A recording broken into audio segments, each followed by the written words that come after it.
Hi everyone, welcome to my channel. চলো আজকে দেখে নেব শিবশক্তির কি বার্তা রয়েছে তোমাদের জন্য। বলে রাখি, রিডিংটা অবশ্যই টাইমলেস রিডিং। যে যখন পাবে তোমাদের রিডিংটা তখন তোমাদের এনার্জির সঙ্গে ম্যাচ করবে বলে রিডিংটা তোমাদের সামনে মহাদেব নিয়ে আসবেন, এরকমটাই আমার বিশ্বাস। এবং দ্বিতীয় কথা হচ্ছে, সমস্ত ধরনের মানুষের জন্য এই রিডিং। যদি ভিডিওটা ভালো লাগে তাহলে please like, share, subscribe and comment করতে ভুলো না।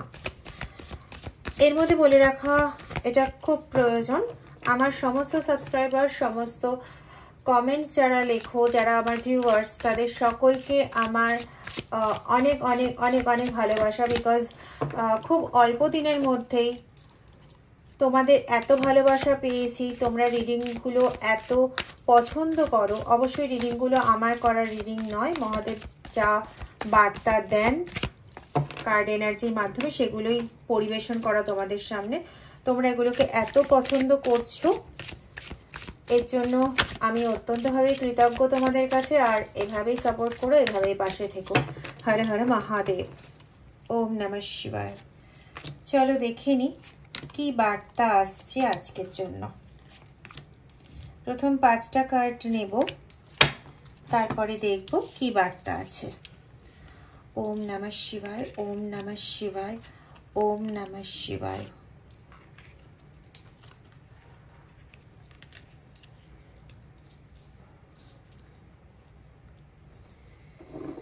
আশা করি দেখতে পাচ্ছ কার্ডগুলো। না দেখতে পেলে প্লিজ কমেন্ট সেকশনে জানিও।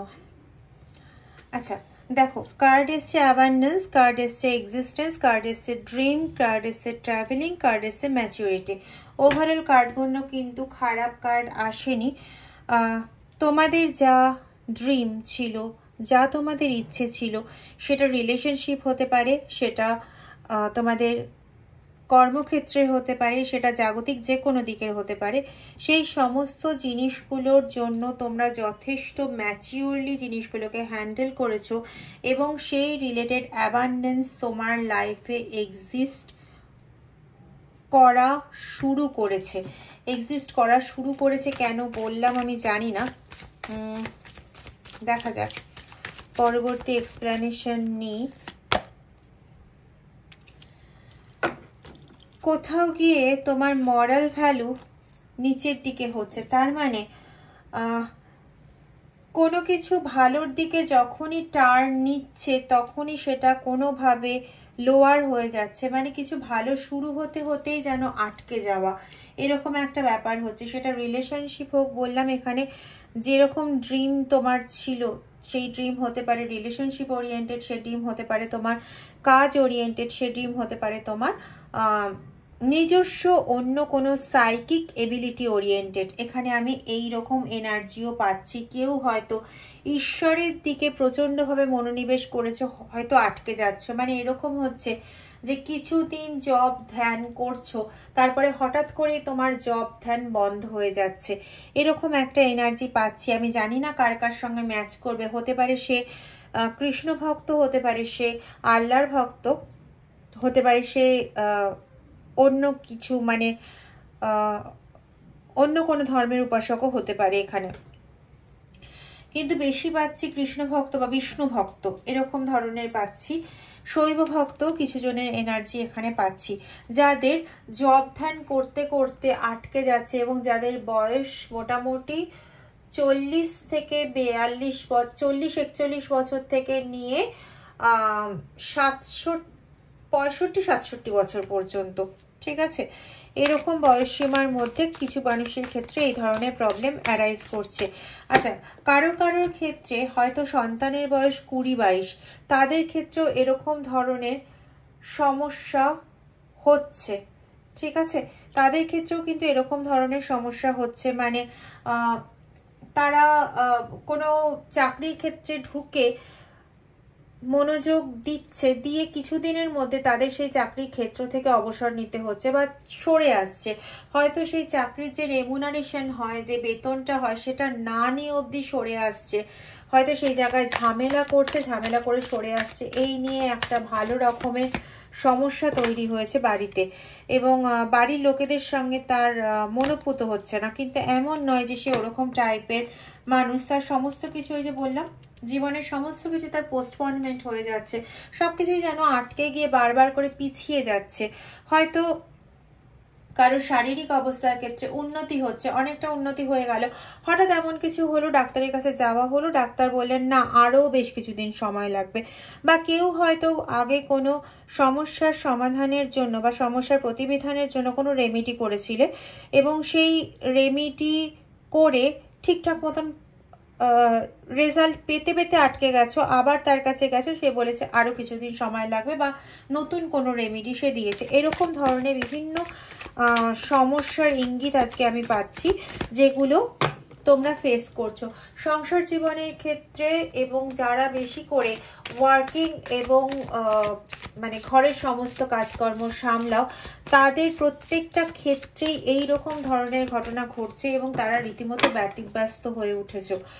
তো এই এনার্জি পাচ্ছি, এবং তাদের মোমেন্ট টু মোমেন্ট ভ্যারি হচ্ছে। দেখো, প্রথম কথা হচ্ছে 2-এর এনার্জি এসছে, মানে মুনের এনার্জি এসছে। এটা আমি অনেকবার বলে ফেলেছি, তোমরা সবাই জানো। মুনের এনার্জি মানে মন অশান্ত হয়ে উঠছে। মন অশান্ত থেকে এখানে বলা ভালো, মন ভীষণভাবে না ভারাক্রান্ত হয়ে যাচ্ছে।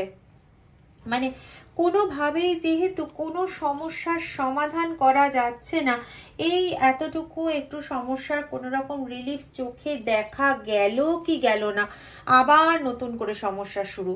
তো এইরকম ধরনের ঘটনাগুলো তোমাদের সঙ্গে প্রচণ্ডভাবে ঘটছে, আর এগুলোতে তোমরা মানে রীতিমতো ব্যতিব্যস্ত হয়ে যাচ্ছ।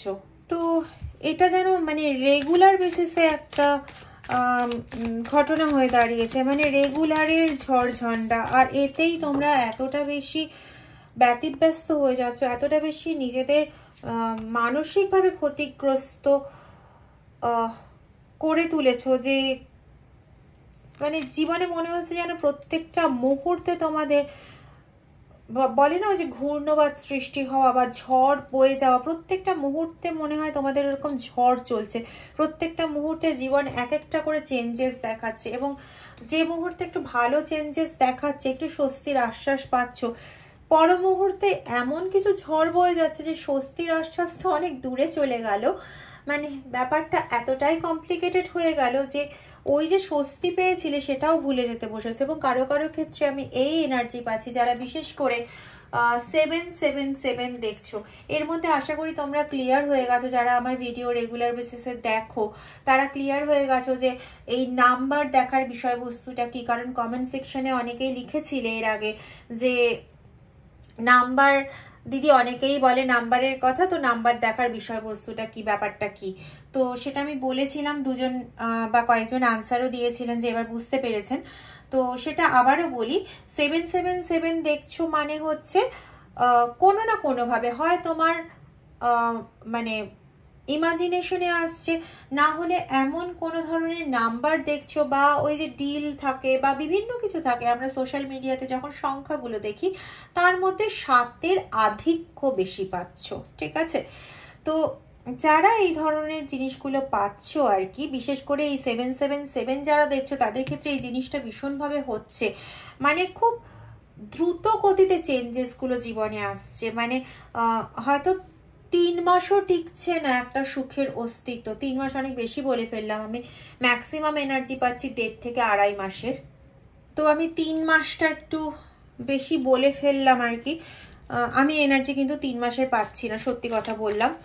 তো তোমাদের ক্ষেত্রে একটাই কথা বলবো, তোমরা না মেডিটেট করো। এখানে আমি কোনো রেমেডিসের কথা এই মুহূর্তে বলবো না, কিছু সহজসাধ্য রেমেডি নিয়ে আমি আসবো, মানে যে রেমেডিগুলোতে তোমাদের খুব একটা বেশি খরচ হবে না। এতদিন আমি রুদ্রাক্ষ, ক্রিস্টাল এবং কিছু মানে এমনি নর্মাল কিছু ভগবান ওরিয়েন্টেড কিছু রেমেডি বলেছি। তবে এই ক্ষেত্রে হ্যাঁ, একটা রেমেডি আমি বলবো, সেটা হচ্ছে তোমরা যারা যারা বিলিভ করে করতে পারবে তারা প্লিজ গণেশের অষ্টতর শতনামটা পাঠ করো, ঠিক আছে। আর আমার ইচ্ছে আছে আগামী কিছুদিনের মধ্যে, যদি তোমরা বলো যদি তোমরা সাপোর্ট করো তাহলে তো অবশ্যই।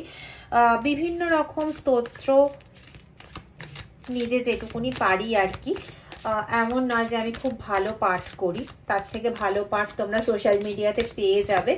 তবুও তোমরা যদি বলো, কমেন্ট সেকশনে লেখো, তাহলে আমি বিভিন্ন রকম স্তোত্র পাঠ করে উইথ ছবি তোমাদেরকে আমি আপলোড করে দেব, ঠিক আছে?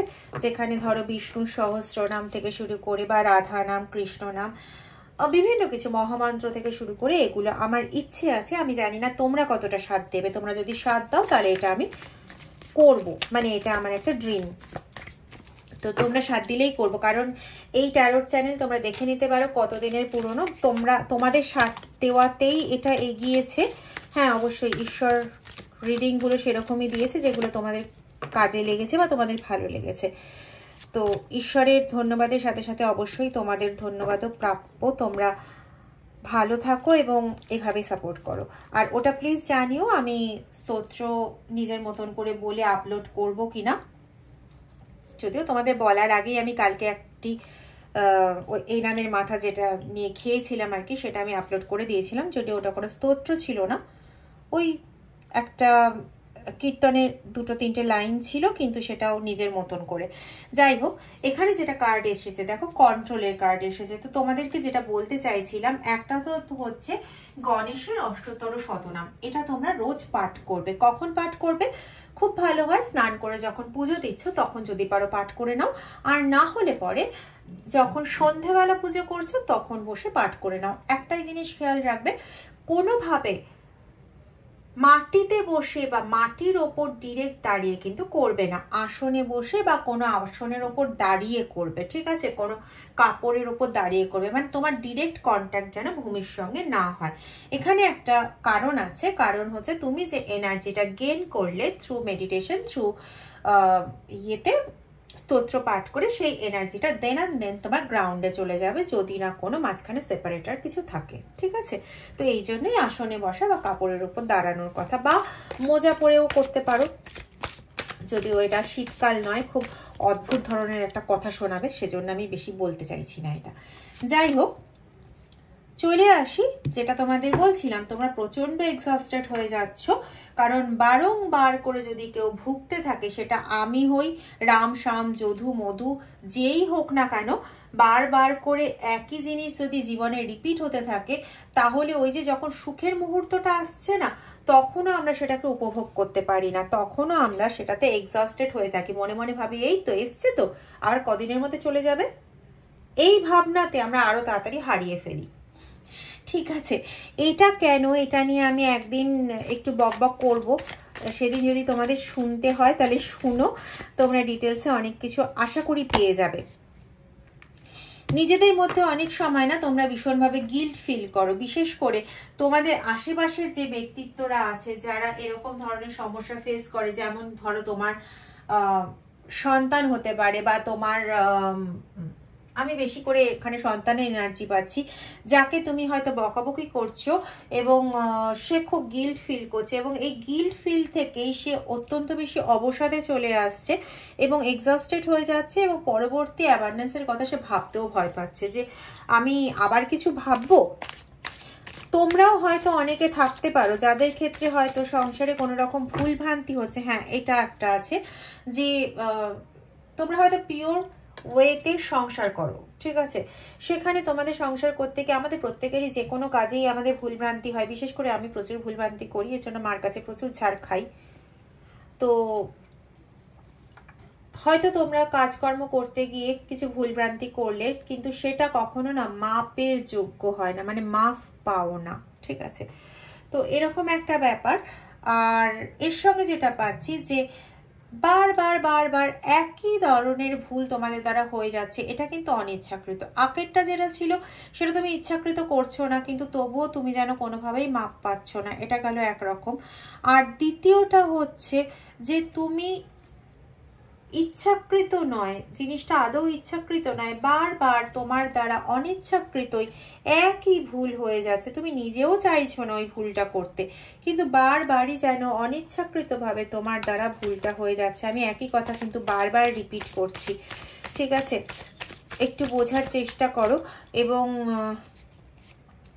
তোমাদের আমি কয়েকটা রেমেডি বলবো। প্রথম কথা হচ্ছে নিজের মনের সঙ্গে নিজেকে সম্পর্কিত করার রেমেডি। দেখো, তোমরা যেটা এখন বর্তমানে করছো সেটা হচ্ছে তোমরা বাকি জিনিসের ওপর নির্ভরশীল হয়ে পড়ছো। মানে অন্য কেউ তোমাদেরকে একটু ভালো বলবে, অন্য কেউ তোমাদেরকে দুটো পজিটিভ কথা বলবে যে হ্যাঁ এই তো তুমি করতে পারছো, বা অন্য কেউ তোমার কাজের প্রশংসা করবে, অফিসে বলো বা কোথাও বলো, বা তুমি পজিটিভ গেইন করতে শুরু করবে, যে কোনোভাবেই হোক না কেন গেইন করতে শুরু করবে। সেটা পাবার আগে তোমাকে রেমিডি স্বরূপই এটা করতে হবে। যদি না বুঝতে পারো আমায় কমেন্ট সেকশনে জিজ্ঞেস করবে, আমি আবারও বলার চেষ্টা করব। তাও এখানে চেষ্টা করছি, ভালো মতন শোনো। তোমার নিজের সঙ্গে নিজের ফ্রেন্ডলিনেস বানাতে হবে। দেখো এখানে 2 এবং 5-এর কম্বিনেশন এসছে। আগেই আমি বলেছি 2 চন্দ্রের সঙ্গে রিলেটেড, অর্থাৎ মনের সঙ্গে রিলেটেড, এবং 5 হচ্ছে বুদ্ধি জ্ঞানের সঙ্গে রিলেটেড। ঠিক আছে, তো এখানে তোমার বুদ্ধি, তোমার জ্ঞান, তোমার মন, এই দিয়ে তুমি নিজের মধ্যে নিজে কমপ্লিট। মানে তোমার চারপাশে অনেক সমস্যা চলছে। সাপোজ তুমি যখন গণেশ মন্ত্র পড়ছো, মানে গণেশের অষ্টতর শতনাম পাঠ করছো, তখন তুমি নিজের সঙ্গে ওই গণেশের অষ্টতর শতনামটা যে পাঠ করছো সেই একাগ্রতাটা আনবে। আমি আগেই বলে দিচ্ছি, 7 থেকে 10 দিন দেখবে তুমি যন্ত্রের মতন পড়ে যাচ্ছ। সেই যে অনুভূতির মিশ্রণ সেটা হচ্ছে না, হবে না সেটা। প্রথম 10 থেকে 14 দিন ম্যাক্সিমাম এটা হবে না, কিন্তু তারপরের থেকে দেখবে তুমি যখন গণেশের অষ্টতর শতনাম পড়ছো, তার এক একটা নাম পড়ছো, এক একটা নাম জানছো, তখন তুমি দেখবে তোমার মনেও কোথাও ওটা আবার আরেকবার করে নামটার রিপিটেশন ঘটাচ্ছে। দ্যাট ইজ তুমি ওটার সঙ্গে ফ্রেন্ডলি হচ্ছ, তোমার নিজের সঙ্গে ফ্রেন্ডলি হচ্ছ। জাস্ট এই জায়গাটা করতে বলছি, ঠিক আছে? এবং এই যে এইটুকুনি জায়গায় টোটালিটি তুমি পেয়ে তুমি ঈশ্বরের কাছে ধন্যবাদ জানাও যে অন্তত বাইরের জাগতিক দিকে, বাইরের সম্পর্ক, বাইরের বিভিন্ন দিক থেকে আমি অসম্পূর্ণতা পেলেও হে ঈশ্বর তোমার কৃপায় আমি এই জায়গায় সম্পূর্ণতা পেয়েছি, এবং this will be the best way for you to attain maximum level of maturation, maximum level of abundance in your life, maximum level of totality in your life। ঠিক আছে, জাগতিকভাবে সমস্ত দিক থেকে ম্যাক্সিমাম লেভেলে ভালোটা অ্যাটেন্ড করতে সক্ষম হবে। এই বিশেষ রেমেডিটা ফলো করো। এটা রিডিং রেমেডি, কোনো মানে বই বা কোনো কিছুর সঙ্গে রেমেডি নয়। এটা রিডিং রেমেডি বলতে পারো, মহাদেবের রেমেডি, শিব শক্তির রেমেডি। করে দেখো, আমার পূর্ণ বিশ্বাস এতে তোমরা অনেক অনেক সুফল পাবে। ভালো থেকো। ওম নমঃ শিবায়। হর হর মহাদেব।